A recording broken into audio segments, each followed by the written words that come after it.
Hi guys, welcome to maths genie. My name is Aakash Dhauri और इस वीडियो में हम सॉल्व करेंगे कुछ questions based on the concept of trigonometric values of some specific angles, जो कि हम ऑलरेडी पढ़ चुके हैं। इस वीडियो में मैं ट्रिग्नोमेट्रिक वैल्यूज डायरेक्टली यूज करूंगा। सो अगर आपको वैल्यूज याद हैं स्टैंडर्ड एंगल्स की तो अच्छी बात है, अगर नहीं याद तो ये एक्सरसाइज करते करते आपको साथ साथ याद हो जाएंगी। ठीक है, तो आइए शुरू करते हैं। ये क्वेश्चंस एनसीईआरटी के चैप्टर ट्रिग्नोमेट्री के एक्सरसाइज 8.2 के हैं। सो मैंने यहाँ पे क्वेश्चन नंबर 1 का फर्स्ट पार्ट लिखा हुआ है। काफी इजी स्ट्रेट फॉरवर्ड क्वेश्चन है।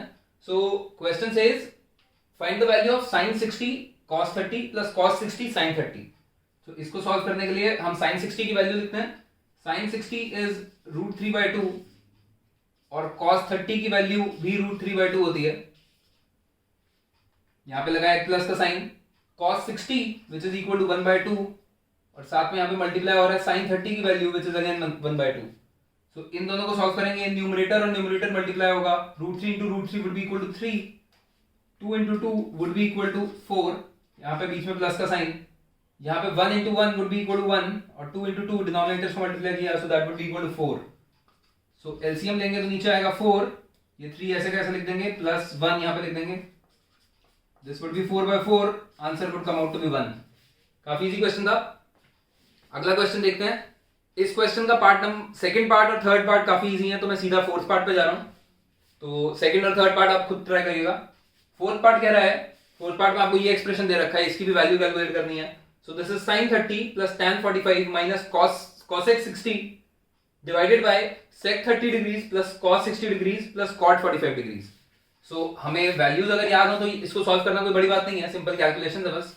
sin 30 की वैल्यू होती है 1/2, तो वो लिख लेते हैं। एक एक करके लिखते जाएंगे वैल्यूज, आगे सॉल्व होता जाएगा। tan 45 की वैल्यू है 1, cosec 60, अब sin 60 की वैल्यू होती है √3/2, तो cosec 60 की वैल्यू होगी उसका रेसिप्रोकल, दैट इज 2/√3। इसको डिवाइड करेंगे, नीचे sec 30, सो cos 30 की वैल्यू होती है √3/2, सो उसका रेसिप्रोकल लेंगे, सो दैट वुड बी 2/√3। cos 60 की वैल्यू होती है 1/2 एंड cot 45 की वैल्यू होती है 1। तो आगे कुछ नहीं है, इसको सिंपली सॉल्व करना है। तो न्यूमरेटर को अलग से सॉल्व कर लेंगे, डिनोमिनेटर को अलग से सॉल्व कर लेंगे। न्यूमरेटर को सॉल्व करने के लिए हम एलसीएम लेंगे, तो एलसीएम आएगा 2√3। सो 2√3 एलसीएम, यहां पे इसको सॉल्व करेंगे तो ये आएगा √3 प्लस इसके डिनोमिनेटर में 2√3 से मल्टीप्लाई किया तो न्यूमरेटर भी आ जाएगा 2√3 माइनस √3 को हम 2 से मल्टीप्लाई कर रहे हैं, तो इसको भी 2 से मल्टीप्लाई करेंगे, यहां पे आ जाएगा 4 डिवाइडेड बाय इसके डिनोमिनेटर को सॉल्व कर रहे हैं, तो एलसीएम में दोबारा से आएगा 2√3। इसको 2 से मल्टीप्लाई किया है यहां पहुंचने के लिए, तो इसको भी 2 से मल्टीप्लाई करेंगे। इसको √3 से मल्टीप्लाई किया यहां पहुंचने के लिए, तो इसको भी √3 से मल्टीप्लाई करेंगे। और इसके डिनोमिनेटर में 2√3 से मल्टीप्लाई किया, तो इसको भी 2√3 से मल्टीप्लाई करेंगे। यहां पे 2√3 से 2√3 कट जाएगा, तो ऊपर हम इन दोनों को ऐड करके 3√3 लिख सकते हैं, माइनस 4 ऐसे कैसा रहेगा। नीचे हम इन दोनों को ऐड करके 3√3 लिख सकते हैं और यहां पे प्लस 4 रहेगा। ये भी एक वैलिड आंसर है, बट इट इज एक्सपेक्टेड कि आप आंसर को एक रैशनल फॉर्म में छोड़ोगे। सो क्योंकि यहाँ पे इरैशनल नंबर है, तो इसको रैशनलाइज करने के लिए आपको रैशनलाइज करना आता है, तो हम इसको 3√3 माइनस 4 से मल्टीप्लाई कर देंगे ऊपर और नीचे। सो 3√3 माइनस 4, तो ऊपर 3√3 माइनस 4 का होल स्क्वायर आ गया और नीचे a plus B into A minus B वाली आइडेंटिटी आ गई है। सो इसको अगर मैं फर्दर सॉल्व करूं तो मैं a minus B whole square की आइडेंटिटी यानी 3√3 माइनस 4 का होल स्क्वायर करूंगा, तो 3√3 का स्क्वायर विच वुड बी 3 3 जा 9 इंटू 3 वुड बी 27 प्लस 4 का square which would be 16 minus 2 into 3√3 into 4, तो 2 4 जा 8, 8 3 जा 24 √3 आएगा। और नीचे डिनोमिनेटर में a plus B into A minus B, so that would be equal to a square minus B square. So a square 3√3 का square again 27 और 4 का स्क्वायर 16। सो इसको अगर मैं फर्दर सॉल्व करूं तो 27 plus 16 would be 43 minus 24 √3 divided by 11। ये है आपका फाइनल आंसर। फिफ्थ पार्ट पे चलते हैं। फिफ्थ पार्ट हमारा ये, इसमें भी बस वैल्यूज आपको पता होनी चाहिए, बस इसमें कुछ कुछ वैल्यूज का स्क्वायर लिख दिया है, तो हम बस उसको थोड़ा सा ध्यान रखेंगे कैलकुलेशंस करते हुए। सो सॉल्व करते हैं। 5 ऐसा कैसा लिख देंगे, cos स्क्वायर 60, सो cos स्क्वायर 60 जैसा मैंने बताया था कि cos 60 का होल स्क्वायर होता है। सो cos 60 की वैल्यू है 1/2, तो यहां पे हम लिख देंगे 1/2 का स्क्वायर प्लस 4 टाइम्स sec 30 का स्क्वायर है। सो sec 30 cos 30 की वैल्यू होती है √3/2, सो sec 30 की वैल्यू होगी 2/√3। सो यहां पे हम लिख देंगे 2/√3 का square minus tan square 45, so tan 45 is 1, तो यहां पे लिख देंगे हम 1 का स्क्वायर, ठीक है। डिवाइड करते हुए sin 30 का whole square, sin 30 is 1/2, so this would be 1/2 का square plus cos 30 is √3/2, so this is √3/2 का स्क्वायर। आगे कैलकुलेशन है, ज्यादा मुश्किल पार्ट नहीं है कुछ। इसको हम 1/4 लिख सकते हैं, तो 5 को 1/4 से मल्टीप्लाई करूंगा तो इट वुड बी 5/4। यहां 4 इंटू 2/√3 का होल स्क्वायर करूंगा तो न्यूमरेटर का हो जाएगा 4, डिनोमिनेटर का हो जाएगा 3 माइनस 1 डिवाइडेड बाय 1/2 का स्क्वायर करूंगा तो 1/4 और √3/2 का स्क्वायर करूंगा तो इसका स्क्वायर वुड बी 3, डिनोमिनेटर का स्क्वायर वुड बी 4। इसको आगे फर्दर सॉल्व करते हैं। सो this is 5/4 plus 16/3 minus 1 divided by 1/4 plus 3/4 की वैल्यू 1 हो जाएगी। तो इन दोनों का एलसीएम लूंगा, सो दैट वुड बी 12। इसको 3 से मल्टीप्लाई कर रहा हूं तो इसको भी 3 से मल्टीप्लाई करूंगा, इसको 4 से मल्टीप्लाई कर रहा हूं तो इसको भी 4 से मल्टीप्लाई करूंगा, और इसके डिनोमिनेटर को 12 से मल्टीप्लाई, इसका डिनोमिनेटर यहां पे 1 है, सिंपल फ्रैक्शंस को हम ऐड सब्ट्रैक्ट कर रहे हैं, दैट इज इजी। इसको हम 12 से मल्टीप्लाई कर रहे हैं तो इसको भी 12 से मल्टीप्लाई करेंगे। Answer comes out to be 67/12। तो आगे चलते हैं हम। ये क्वेश्चन नंबर 2 के part number first part, third part और फोर्थ पार्ट है। सेकंड पार्ट इजी सा है तो वो मैंने स्किप कर दिया, वो आप खुद ट्राई करिएगा। इसमें भी कुछ ज्यादा नहीं है, इसमें बस आपको साथ में ऑप्शंस दे रखे हैं, तो आपको वैल्यू निकाल के ऑप्शन के साथ मैच करना है। तो देखते हैं, शुरू करते हैं।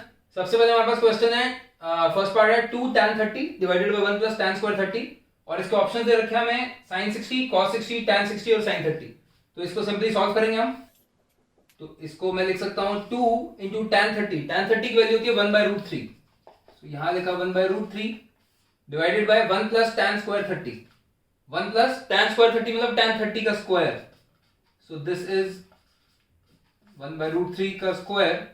इसको आगे सॉल्व करेंगे, न्यूमरेटर हो जाएगा 2/√3, डिनोमिनेटर हो जाएगा 1 प्लस 1/3, so इसको और फर्दर सॉल्व करते हैं, सो this would B 2/√3 divided bye, इसको फर्दर सॉल्व करेंगे, सो ये हमारा हो जाएगा 4/3, सो इसको ऊपर लेके जाएंगे, सो ये हो जाएगा 2/√3 मल्टीप्लाई बाय 3/4, इसको इससे काटेंगे 2 और इसको इससे काटेंगे तो √3, तो मेरी वैल्यू आ जाएगी √3/2। और √3/2 मेरी क्या वैल्यू होती है, या तो sin 60 या फिर cos 30, सो इसमें से मेरा आंसर है ये। थर्ड पार्ट पे चलते हैं। सेकंड पार्ट हमने स्किप कर दिया क्योंकि सेकंड पार्ट काफी इजी है, आपको ट्राई करना। थर्ड पार्ट कह रहा है कि हमें एक इक्वेशन दे रखी है sin 2a is equal to 2 sin a for which of these angles. तो हमें इन चारों एंगल्स के लिए चेक करना है और हमें देखना है कि ये इक्वेशन किसके लिए होल्ड करती है।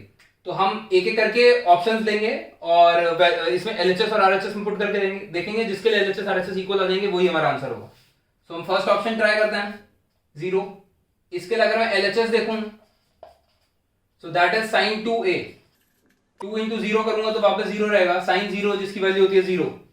और इसके लिए मैं आरएचएस देखूं सो that is twice of sin a की जगह पे 0 पुट करूंगा, सो that is twice of sin 0। sin 0 की वैल्यू 0 है तो 0 into 2 would be equal to 0, सो ये चीज हमारी ट्रू है। सो a के लिए होल्ड कर रहा है। दूसरा ऑप्शन भी ट्राई कर लेते हैं कि किसी और ऑप्शन के लिए भी वैलिड है क्या। सो b के लिए देखते हैं एलएचएस। एलएचएस क्या रहा है, b की वैल्यू 30 अगर मैं यहां पर डालूंगा तो that would B sin 60। sin 60 की वैल्यू क्या होती है √3/2। और आरएचएस देखूंगा सो that would be twice of sin 30 degrees, simply मैंने एक ही जगह पुट किया है, so twice of sin 30 which is 1/2, this is equal to 1, so √3/2 is not equal to 1, so this is false। ऐसे ही आप बाकी ऑप्शंस के लिए भी ट्राई कर सकते हैं। सी के लिए एलएचएस मेरा हो जाएगा 45 डिग्रीज, इसमें पुट करूंगा सो that would B sin 90। RHS के लिए डालूंगा 2 sin 45, sin 45 की वैल्यू होती है 1/√2, so this is 2 into 1/√2 which is equal to √2, so ये चीज दोबारा गलत आ रही है मेरी। डी ऑप्शन चेक करता हूं तो एलएचएस मेरा हो जाता है sin of 120 degrees, sine of 120 degrees क्या होता है वो हम हायर क्लासेस में पढ़ेंगे, तो आपके स्कोप में साइन ऑफ 120 डिग्रीज है नहीं, तो आप इसको खुद ही कह सकते हैं कि this is not relevant to us, तो आप इसको आगे चेक ही मत करिएगा, ठीक है। तो वैसे ही हमारे पास पहले ही ऑप्शन आ गया था, तो इसका आंसर है ऑप्शन ए।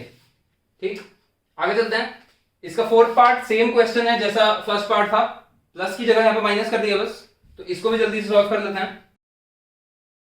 tan 30 की वैल्यू होती है 1/√3 divided by 1 minus tan square 30, so that is 1/√3 का square, so this is equal to 2/√3 divided by 1 minus 1/3।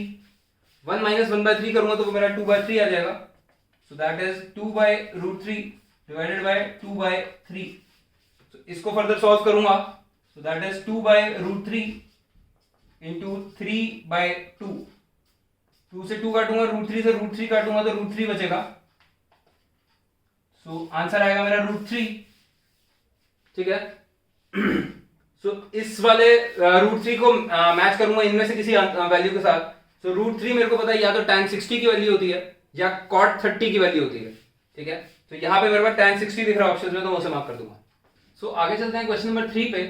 Question number 3 क्या कह रहा है कि tan a plus b is equal to √3 and tan a minus b is equal to 1/√3, और हमें a और b की वैल्यूज निकालनी है। सो इसके लिए हम एक छोटा सा कंसेप्ट पढ़ते हैं। कंसेप्ट क्या है कि if sin x is equal to sin y, then angle x is equal to angle y।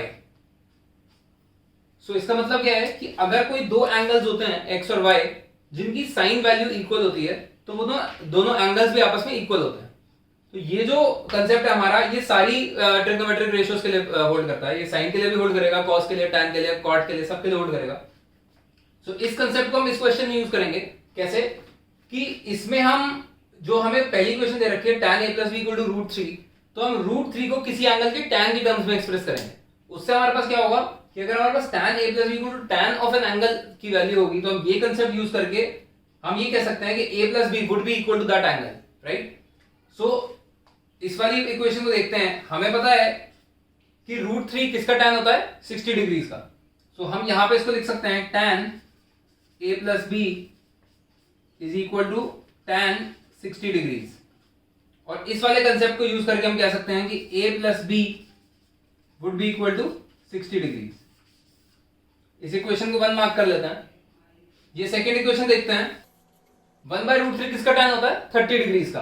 सो वापस हम सेम ही चीज करेंगे। सो हम इसको लिख सकते हैं tan of a minus b is equal to tan 30 degrees, और अगर वापस हम यही सेम कंसेप्ट लगाएं तो हम कह सकते हैं कि since tan of an angle is equal to tan of 30 degrees, so that angle should be equal to 30 degrees using this. So इससे हम कह सकते हैं a minus b is equal to 30 degrees. ये होगी हमारी इक्वेशन नंबर 2।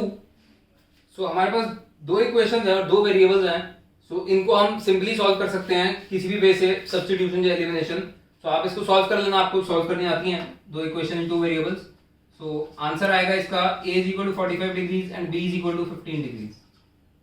इसको आप सॉल्व करके चेक कर लीजिएगा, मैंने डायरेक्ट लिख दिया आंसर। ठीक है, आगे चलते हैं क्वेश्चन नंबर 4 पे। ट्रू और फॉल्स है क्वेश्चन नंबर 4।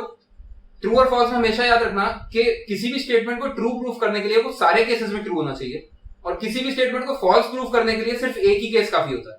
ठीक है, सो sin a plus b is equal to sin a plus sin b। सो इसमें हम a और b की ऐसी वैल्यूज निकालेंगे जिनके साइन की वैल्यूज हमें पता हो, और a और b को हम ऐड करें तो उसके भी साइन की वैल्यूज पता हो। हमारे पास स्टैंडर्ड एंगल्स कौन से हैं, 0, 30, 45, 60 और 90। सो इसमें से आप अगर कुछ सोचो तो 30 और 60 मेरे को ऐसे एंगल्स मिलते हैं जिनके मेरे को साइन की वैल्यूज पता है, और उन दोनों को अगर मैं ऐड करके 90 बना लूं तो उसके साइन की वैल्यू भी मेरे को पता है। तो आप किसी को भी a दे दो, किसी को भी b दे दो। तो हम पुट करके देखते हैं। a की वैल्यू 30 डिग्रीज, b की वैल्यू 60 डिग्रीज। सो LHS इसका देखेंगे तो आएगा sine of 90 degrees which is equal to 1, और RHS स्टेटमेंट का आएगा साइन 30 प्लस साइन 60। साइन 30 की वैल्यू 1/2, साइन 60 की वैल्यू √3/2। सो आंसर आएगा मेरा √3 plus 1/2 which is not equal to 1. So LHS is not equal to RHS, so this statement is false. जैसा मैंने बताया था सिर्फ एक ही केस काफी होता है किसी स्टेटमेंट को फॉल्स प्रूफ करने के लिए। ठीक है। पार्ट नंबर सेकंड है value of sine theta increases as theta increases, और पार्ट नंबर 3 भी लगभग ऐसा ही है, value of cos theta increases as theta increases. इनको हम थोड़ी देर में देखते हैं। अभी पार्ट नंबर 4 कह रहा है sine theta is equal to cos theta for all values of theta. So ये आप देखते ही बता सकते हो कि फॉल्स है, क्योंकि आपको पता है कि साइन थीटा और कॉस थीटा की वैल्यूज सारी वैल्यूज के लिए सेम नहीं होती। आप कोई भी एक एग्जांपल लेके देख सकते हो, थीटा को 30 डिग्री डाल के देख लो, बहुत इजीली सॉल्व हो जाएगा। ठीक है। फिफ्थ पार्ट कह रहा है cot a is not defined for a is equal to 0। सो ये डायरेक्ट वैल्यू से आ जाएगा हमारे पास। tan a की वैल्यू 0 होती है, सो जैसा मैंने बताया था 0 का reciprocal is not defined, so cot a यानी cot 0 which would be equal to 1 by 0 which is not defined। so fifth part हमारा ट्रू है। आगे चलते हैं हम। पार्ट नंबर सेकंड और थर्ड मेरे बच्चे हुए हैं, इसके लिए हमें एक छोटा सा कंसेप्ट सा देखना पड़ेगा। ये पूछ रहा है कि value of sine theta increases as theta increases and value of cos theta increases as theta increases. So हम देखते हैं कि जैसे जैसे हम थीटा को बढ़ाते जाते हैं तो हमारे साइन थीटा और कॉस थीटा पे क्या फर्क पड़ता है। सो इसके लिए आप ध्यान से देखना, ये जो मार्कर है रेड मार्कर, इसको मैं हाइपोटेन्यूज बना रहा हूं अपने ट्रायंगल की। तो ये जब मैं इसको जैसे भी शिफ्ट करता रहूंगा तो मेरी हाइपोटेन्यूज मूव होती रहेगी, पर हाइपोटेन्यूज की लेंथ कांस्टेंट रहेगी। ठीक है। सो मान लेते हैं ये मेरी लाइन है जो कि मेरे मार्कर के बराबर है, और इस पे अगर मैं ऐसे करके मार्कर को रखता हूं तो यहां पे मैं एक ट्रायंगल बना सकता हूं, ऐसे रखता हूं तो यहां एक ट्रायंगल बना सकता हूं, जिससे मेरा एक राइट एंगल ट्रायंगल बने और हाइपोटेन्यूज हमेशा मेरा रेड मार्कर रहे और हाइपोटेन्यूज की लेंथ मेरी कांस्टेंट है। ठीक है। सो मैं इसको यहां पे रखता हूं, लेट्स से इस वाली लाइन को मैं ए बी नेम कर देता हूं। इसके ऊपर अगर मैंने ये रखा हुआ है तो ये मेरा 0 डिग्री का एंगल है। अभी एंगल मेरा रेड मार्कर और ए बी लाइन के बीच में बनेगा। ठीक है। उसी एंगल को हम थीटा देख रहे हैं, थीटा बोल रहे हैं, उसी एंगल को हम धीरे धीरे बढ़ाएंगे। अभी हमारा रेड मार्कर और लाइन के बीच में एंगल 0 डिग्री है। ठीक। इसको अगर मैं थोड़ा सा बढ़ाता हूं, मान लीजिए मैं यहां पे इसको ले आया तो मेरा एंगल बनेगा ये, इसके बीच में जो एंगल बन रहा है, तो यहां पे मैं एक ट्रायंगल बनाता हूं, यहां से आएगा मेरा परपेंडिकुलर और यहां पे आएगा मेरा हाइपोटेन्यूज। ठीक है। सो ये मेरा हो गया एंगल, इसको मैं B1 मार्क कर देता हूं जहां पे मैंने फर्स्ट बनाया, और इस पॉइंट को मैं C1 मार्क कर देता हूं। ठीक है। ये मैंने अभी थीटा एंगल जो था ये यहां से यहां तक बढ़ाया है, तो ये थोड़ा सा मैंने इंक्रीज किया है। इसकी वैल्यू को मैं और इंक्रीज करता हूं थीटा को, तो मैं इस मार्कर को यहां लेके जा सकता हूं, ये वाला पॉइंट सेम रहेगा। तो इस पॉइंट से अगर मैं एक परपेंडिकुलर बनाऊं और यहां पे एक हाइपोटेन्यूज बनाऊं, सो मेरा ट्रायंगल बनेगा ये वाला। इस पॉइंट को मैं B2 मार्क कर देता हूं और इस पॉइंट को मैं C2 मार्क कर देता हूं। जैसा आप देख सकते हो पहले मेरा AB था और उसी पे मेरा मार्कर आया हुआ था, उसके बाद मैंने ट्रायंगल बनाया AB1C1 जो कि राइट एंगल ट्रायंगल है, उसके बाद मैंने ट्रायंगल बनाया AB2C2। ऐसे अगर मैं इसको और इंक्रीज कर दूं, यहां तक ले जाऊं, तो इस पॉइंट से अगर मैं परपेंडिकुलर ड्रॉप करूंगा तो वो यहां आएगा और हाइपोटेन्यूज यहां आएगी। This point would be C3, this point would be B3। ठीक है। सो जैसा कि आप देख सकते हो, इस वाले को हटा देता हूं, हमने यहां से यहां तक क्या किया, हम थीटा इंक्रीज कर रहे थे। थीटा क्या था, red marker which is the hypotenuse और बेस जो कि मेरा AB था इनिशियली, उनके बीच का एंगल। सो मेरे पास 3 ट्रायंगल आ गए, ट्रायंगल AB1C1, ट्रायंगल AB2C2 और ट्रायंगल AB3C3। और जैसे जैसे मैं आगे आगे चलता जा रहा हूं मेरा थीटा इंक्रीज होता जा रहा है। तो आप इसमें देख सकते हो कि तीनों ट्रायंगल्स में मेरा अगर मैं एंगल कंसीडर कर रहा हूं रेड मार्कर और बेस के बीच वाला, यानी ये एंगल या ये एंगल या ये एंगल, तो थीटा मेरा धीरे धीरे इंक्रीज हो रहा है। जैसे जैसे मेरा थीटा इंक्रीज हो रहा है वैसे वैसे मेरा परपेंडिकुलर, पहले मेरा परपेंडिकुलर 0 था, फिर मेरा परपेंडिकुलर B1C1 हुआ, फिर B2C2 हुआ, फिर B3C3 हुआ, तो मेरा परपेंडिकुलर इंक्रीज हो रहा है। सो जैसे जैसे मैं थीटा को इंक्रीज कर रहा हूं, सो मेरे परपेंडिकुलर की वैल्यू भी इंक्रीज हो रही है साथ साथ। ठीक है। ये लिखने का तरीका है, इसको साथ ध्यान से देखिए। अब इसी ट्रायंगल में बेस देखिए, सबसे पहले बेस था मेरा AB, जैसे ही मैंने थीटा बढ़ाया फिर मेरा बेस हो गया AB1, फिर मैंने थीटा बढ़ाया तो मेरा बेस हो गया AB2, फिर मैंने थीटा बढ़ाया तो मेरा बेस हो गया AB3। सो आप देख सकते हो थीटा बढ़ाने से मेरा बेस जो है वो डिक्रीज हो रहा है। सो जैसे जैसे मैं थीटा इंक्रीज कर रहा हूं मेरा बेस डिक्रीज हो रहा है। और हाइपोटेन्यूज को कोई फर्क पड़ रहा था क्या? हाइपोटेन्यूज मेरा रेड मार्कर ही था इनिशियली, और हाइपोटेन्यूज को मैंने हर केस में सेम ही रखा हुआ है। तो जैसे जैसे थीटा इंक्रीज हो रहा है मेरा हाइपोटेन्यूज सेम रह रहा है। सो हाइपोटेन्यूज हैज नो इफेक्ट। ठीक है। हमारे केस में इस पे कोई इफेक्ट नहीं पड़ रहा। तो हम देख सकते हैं जैसे जैसे अगर थीटा इंक्रीज होगा और मैं साइन थीटा की वैल्यू देखना चाहूं, तो साइन थीटा की वैल्यू मेरी क्या होती है, परपेंडिकुलर अपॉन हाइपोटेन्यूज, जिसमें से परपेंडिकुलर मेरा इंक्रीज होता जा रहा है थीटा बढ़ने पे और हाइपोटेन्यूज सेम रह रहा है। सो मैं बोल सकता हूं कि क्योंकि न्यूमरेटर मेरा इंक्रीज हो रहा है, डिनोमिनेटर मेरा सेम है, तो ओवरऑल इसकी वैल्यू मेरी इंक्रीज करेगी एज आई इंक्रीज थीटा। ठीक है, सिमिलरली मैं देख सकता हूं कि अगर मैं थीटा को इंक्रीज करता जा रहा हूं और मेरे को कॉस थीटा की वैल्यू देखनी है, सो मेरा cos theta is base upon hypotenuse. So मेरा बेस, जैसा मैंने बताया था, थीटा इंक्रीज होने के साथ डिक्रीज होता जा रहा है, सो बेस मेरा डिक्रीज होता जाएगा और हाइपोटेन्यूज कांस्टेंट रहेगा। सो इस फ्रैक्शन का न्यूमरेटर डिक्रीज होता जा रहा है पर डिनोमिनेटर कांस्टेंट है, सो इस पूरा जो फ्रैक्शन है इसकी वैल्यू ओवरऑल डिक्रीज करती जाएगी। सो वी कैन कंक्लूड कि अगर थीटा इंक्रीज होता है तो उसके साथ साथ साइन थीटा की वैल्यू इंक्रीज करती है और थीटा इंक्रीज होने पे कॉस थीटा की वैल्यू डिक्रीज करती है। ठीक है, सो हमारे सेकंड पार्ट और थर्ड पार्ट दोनों को हम प्रूव कर सकते हैं। Second part says sin theta increases as theta increases, so that is true, और थर्ड पार्ट कहता है cos theta increases as theta increases, so that is false। अगर tan theta के लिए भी होता तो हम साथ में देख सकते थे कि थीटा इंक्रीज होने पे tan theta को मैं sin theta by cos theta लिख सकता हूं, इससे भी देख सकते हो, या tan theta की डेफिनेशन से भी देख सकते हैं, tan theta is perpendicular upon base। सो अगर मैं डेफिनेशन से देखूं, सो इस फ्रैक्शन का थीटा इंक्रीज होने पे परपेंडिकुलर इंक्रीज होता जा रहा है, यानी न्यूमरेटर इंक्रीज हो रहा है, और बेस डिक्रीज होता जा रहा है, यानी डिनोमिनेटर डिक्रीज हो रहा है। तो अगर फ्रैक्शन का मैं न्यूमरेटर बढ़ाता जाऊं, डिनोमिनेटर कम करता जाऊं, तो ओवरऑल मेरी जो फ्रैक्शन है वो बढ़ती जाएगी। So as theta increases tan theta also increases. ये आप sin theta by cos theta से भी चेक कर सकते थे, क्योंकि न्यूमरेटर इंक्रीज होता जाएगा थीटा बढ़ाने के साथ और डिनोमिनेटर डिक्रीज होता जाएगा थीटा बढ़ाने के साथ। ठीक है, तो अगर tan थीटा के लिए आता हम तब भी चेक कर सकते थे। ये चीज जो हमने एंगल्स की जो टेबल देखी थी स्पेसिफिक एंगल्स वाली, उससे भी आप देख सकते हो sin 0 की वैल्यू होती है 0 और sin 90 डिग्री की वैल्यू होती है 1। सो 0 से 90 डिग्री तक जैसे जैसे मेरा थीटा जाता है तो मेरी sin थीटा की वैल्यू 0 से इंक्रीज होते होते 1 तक जाती है। ठीक है, और cos थीटा की वैल्यू होती है उसके ऑपोजिट। सो थीटा 0 होता है तो मेरी cos थीटा की वैल्यू होती है 1, और थीटा मेरा जैसे जैसे 0 से बढ़ के 90 तक जाता है, cos थीटा की वैल्यू कम होते होते 0 तक जाती है, और tan थीटा की वैल्यू 0 से शुरू होती है और धीरे धीरे करके बढ़ती जाती है।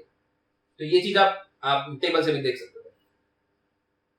ये थी हमारी एक्सरसाइज 8.2। इसमें हमने ट्रिग्नोमेट्रिक वैल्यूज और स्पेसिफिक एंगल्स के क्वेश्चंस करे हैं। कुछ क्वेश्चंस बचे हुए हैं, उसके जैसे सिमिलर क्वेश्चंस मैं आपको करवा चुका हूं, तो आप उन क्वेश्चंस को ट्राई करो।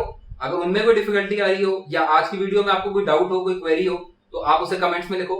ये वीडियो आपको अच्छी लगी हो तो इसे आप लाइक करो, शेयर करो और चैनल को सब्सक्राइब करो। And thank you very much. Stay tuned till the next video. Bye bye.